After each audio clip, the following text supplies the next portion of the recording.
Hold up.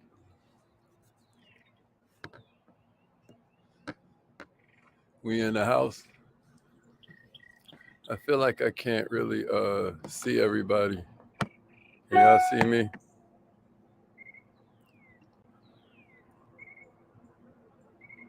Hold up, hold up. We good. Let them know we in the house, y'all. Let them know we in the house. Let's get it on.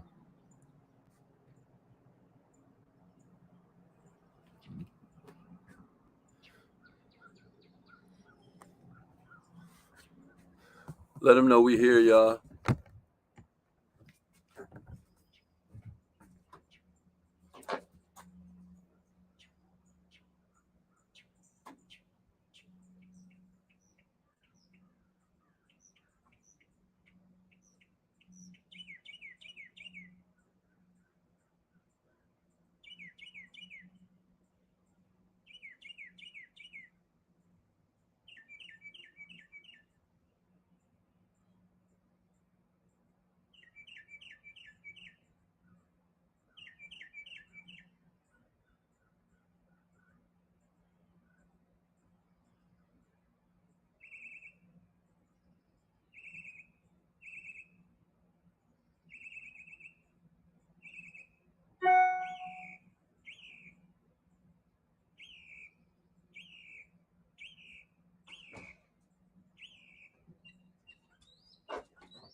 All right.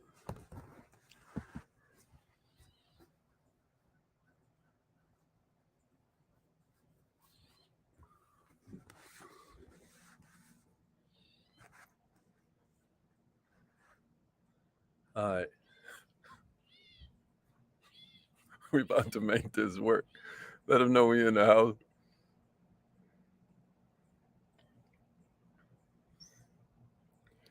All right, let's get it. You have something special. You have greatness in you. Hello, this is Les Brown, and you're in the right place at the right time because we're going to bring the millionaire out of you. Just please enter your. That's a fact. Make Thank sure you join the newsletter. Please announce yourself.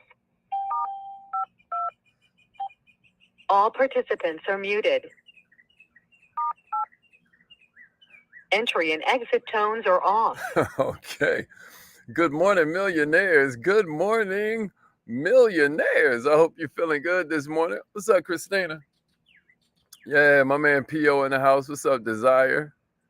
Karana, what's up? What's up? My man Mr. Bates is in the building. Jess is in the house. That means Smitty ain't too far.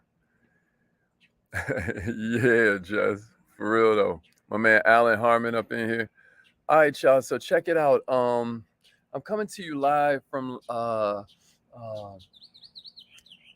undisclosed location out here in Georgia. We're doing what we call a corporate retreat. So we brought like many of you know, we have probably like 24 employees at this point. We're constantly working on growing the company. I'm not one of these coaches who just coaches. You know what I'm saying, Michael? My man Mike Allison is in the house. I'm not one of these coaches that just coaches. Like we're here really trying to change the world. We're here really on the front lines of capitalism. And that's why I'm so adamant about the fact that you too can be a leader. You too can be somebody who transforms your life to the point you don't recognize it a year from now, or you don't recognize it 2 years from now. But it's going to have to do with your leadership, y'all. Every problem you see in society is a problem of leadership. You know what I mean? Every problem that you see in your personal life is a problem of leadership. Every problem you see in your level of parenting is a problem of leadership. Whether your child does drugs or not, right, and smokes a little crack, that has to do with whether you have more influence or whether society has more influence. It's all leadership. Do y'all remember being in school back in the day, and you'll be talking to somebody in school, or the teacher would be there in front of you? Man, do y'all hear all these ducks? Can y'all hear that? Y'all probably can't hear that. But anyway, do you remember like getting caught daydreaming? Right? Anybody remember that?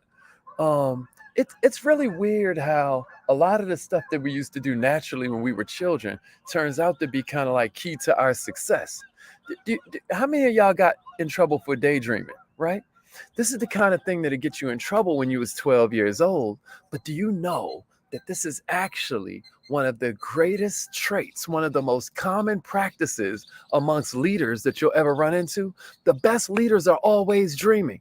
Somebody write that in the comments and give me a share. The best leaders are always dreaming. You hear me? Write this in your notes.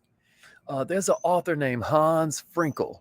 And one quote that he has that may deserve to stick with you is he was like, the higher you go in leadership, the more your work is about the future.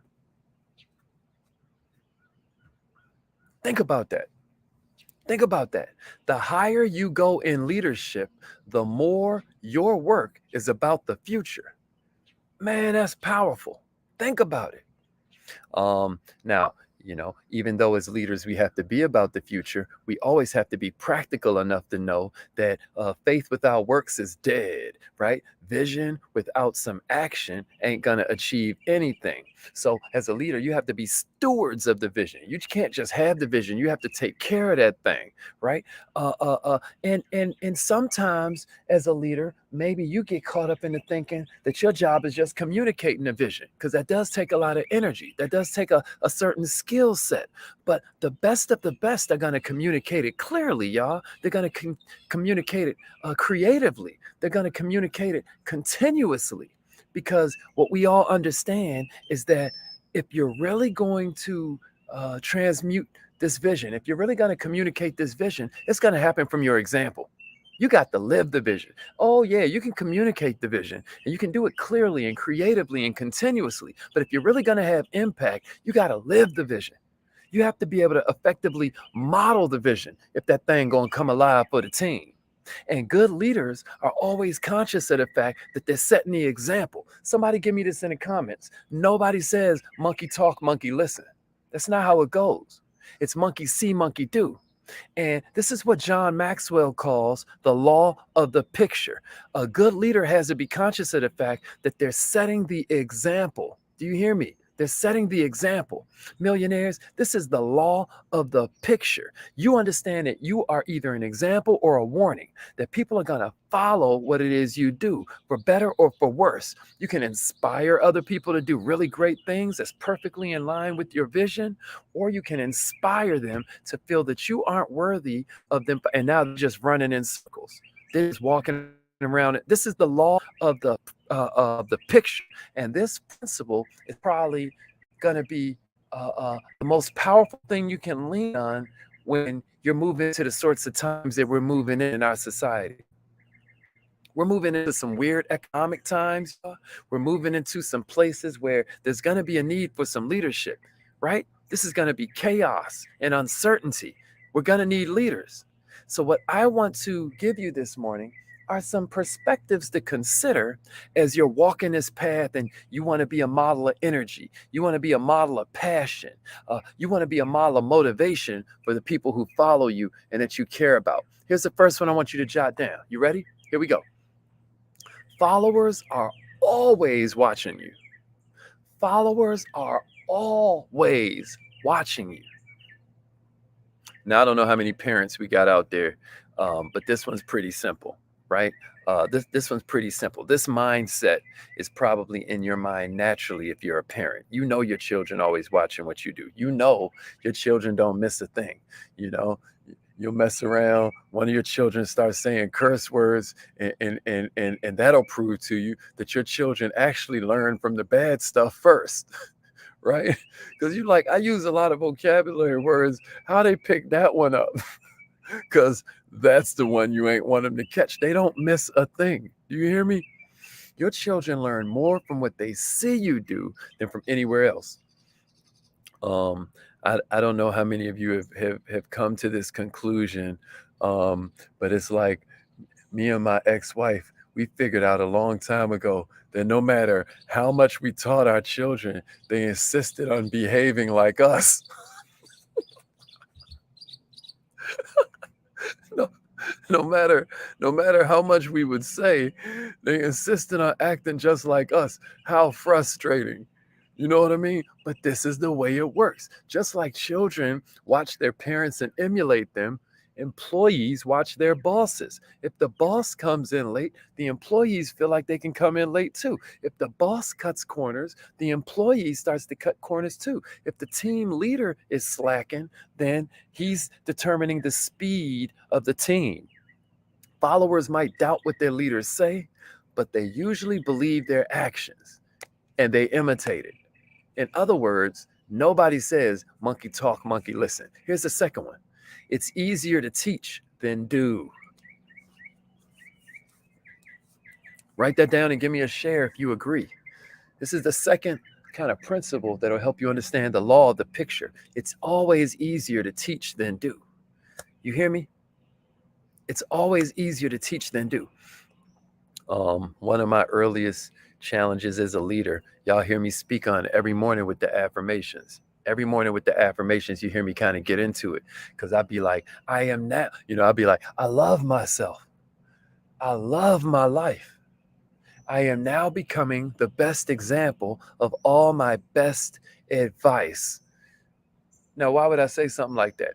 It's because I decided a long time ago that I was going to have to raise the level of my living to match the level of my teaching. I still remember the day that I made a decision that I was going to try as hard as I can to never teach anything that I ain't try to live out.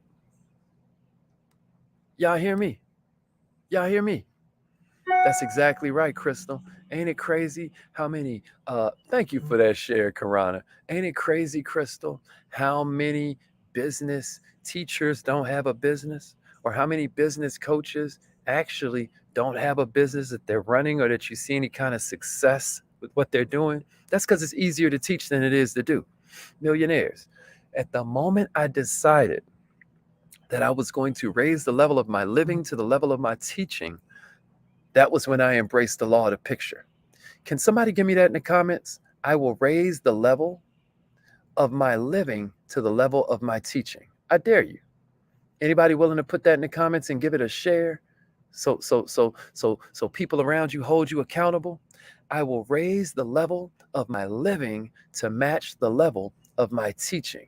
Anybody willing to meet a challenge like that? Um, Norman Vincent Peale famously said that nothing is more confusing than people who give good advice but set a bad example. Ain't that cold? Nothing is more confusing than people who give good advice but set a bad example. I'm going to tell you something else. Nothing's more convincing than people who give good advice and set a good example. Think about that. Think about that. Nothing's more confusing than people that give good advice and set a bad example. And nothing's more convincing than people that give good advice and live by it. Here's the third one I'm going to give you. Here's the third one I'm going to give you. Ain't that deep, Karana? Ain't that deep, Queen? Here's the third one I'm going to give you. Y'all ready? We should work to change ourselves before changing others. Woo! We should work to change ourselves before trying to change somebody else. Yeah, to improve the performance of the team, we got to be change agents. But here's the danger, right? This is the danger to good leadership: the temptation to try to change others without first making changes to yourself. Growing teams are led by growing leaders. Think about that. Can somebody give me that in a share? Growing teams are led by growing leaders. Write that down and give me a share if you agree. Growing teams are led by growing leaders. Ooh, that one hurt, right? Because it's like, what am I doing to learn? What am I doing to grow? Now, I'm going to tell you what you're doing. You tune in to Good Morning Millionaire every morning. That's a big deal. But what I'm saying to you, y'all, is that if you ain't growing, how is your team supposed to grow? The first person I need to lead. Appreciate that, Miss Green. Thank you for the share, Queen. The first person that I need to lead is myself. The first person I should try to change is me. My standards for excellence should be higher than the standards I try to impose on other people. If I intend on being a credible leader, then I always got to work first. I always got to work hardest. I always got to work longest on changing myself. Y'all see that? I got to change myself. That's right. Growing teams are led by growing leaders. Don't let that go over your head. If I try to lead any other way than by example, I'm sending a fuzzy picture of leadership to other people. Y'all hear me? Y'all hear me? At the moment that we make improving ourselves our primary mission, it's going to make it so much easier for other people to follow us. Y'all with me? Here's the last one I got for you, y'all. Here's the last one I got for you. Yeah, growing teams are led by growing leaders. Let's get it. Growing teams are led by growing leaders. Let's go. Let's go. And then here's number 4 for you. Let's go. Growing teams are led by growing leaders. Let's get it. Growing teams are led by growing leaders. That's absolutely right. Growing teams are led by growing leaders. Let's get it. Let's get it. Here's the last one I got for you, y'all. That's right. People be trying to control others. Let me tell you about real mastery, controlling yourself. And that leads us to number 4. Thank you so much for the shares, millionaires. Appreciate you helping us change the world. Appreciate you realizing the universe gives to the givers, just like it takes from the takers. You know, share this with a leader in your life. Share this with somebody who wants to be a leader. Because if we don't know, then we just don't know. But if we knew better, we would do better. You hear me? The most valuable gift a leader can give is being a good example. Write that down and give me a share. That's number 4. The most valuable gift a leader can give is being a good example. More than anything else, what your staff wants is a leader whose beliefs and actions line up. They want good models who lead from the front. It makes it so much easier to follow you when all we got to do is walk in your footsteps. Millionaires, leadership is more caught than taught. My mentor tells this story, right, about how he was in a restaurant and he made a bet with one of his people. He was like, hey, check this out. I can tell you right now how many people in here are from America. He's like, it's a little magic trick I do. The maitre d' was like, what? And then Mr. Brown, some of y'all know my mentor's name is Les Brown.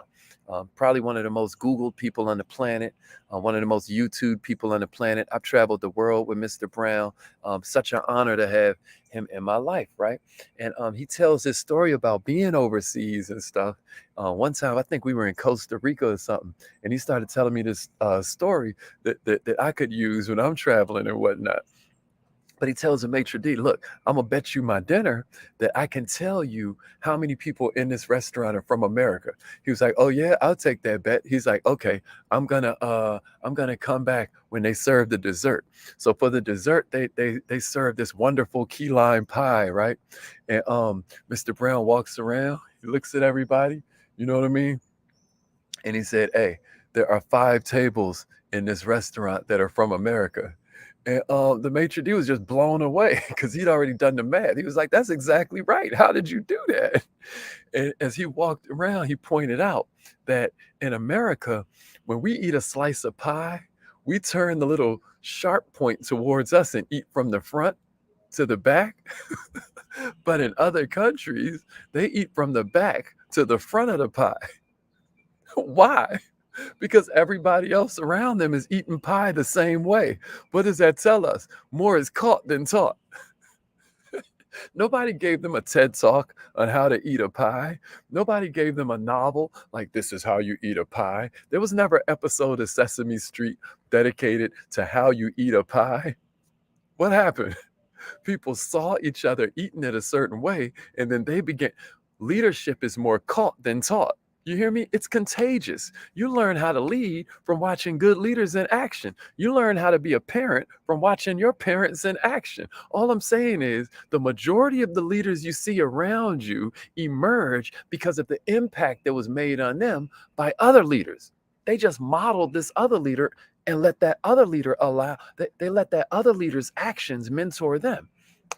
Millionaires, when I think about my own leadership journey, I feel so blessed to have been around excellent models from whom I was able to catch various aspects of leadership. Perseverance from my father, the naivete that comes from leadership service above everything else, right? Encouragement from Mr. Brown. Character and integrity from Mr. Rico McCambry and his wife, and watching their example about how to have a marriage that also can have impact on a community, right? I could go on and on and on, but all I'm telling you is example is leadership. Millionaires, let's step into our dreams.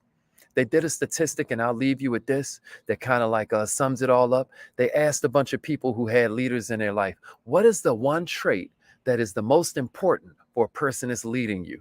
Check this out. 10% said the recognition. 13% said overall intelligence and competence is what they want to see in their leader. 14% were like fairness. 17% was they want them to be really knowledgeable about the business. 19%, they want them to have strong ethics and morals, because that's very important. That was the second highest one. But the first one, y'all, was leading by example.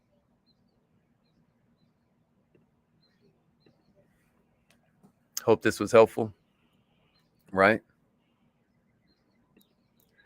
Trina, I don't even remember the last example, but you get to rewind this and watch it on YouTube, Trina. let's get everybody to YouTube. All right, it's affirmation time. Call in right now. Call in right now. Let's get it.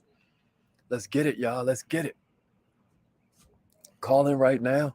Call in right now. The ducks want to see you. Call in right now, baby. The ducks want to see you. I'm looking for the ducks out here. They're out there somewhere.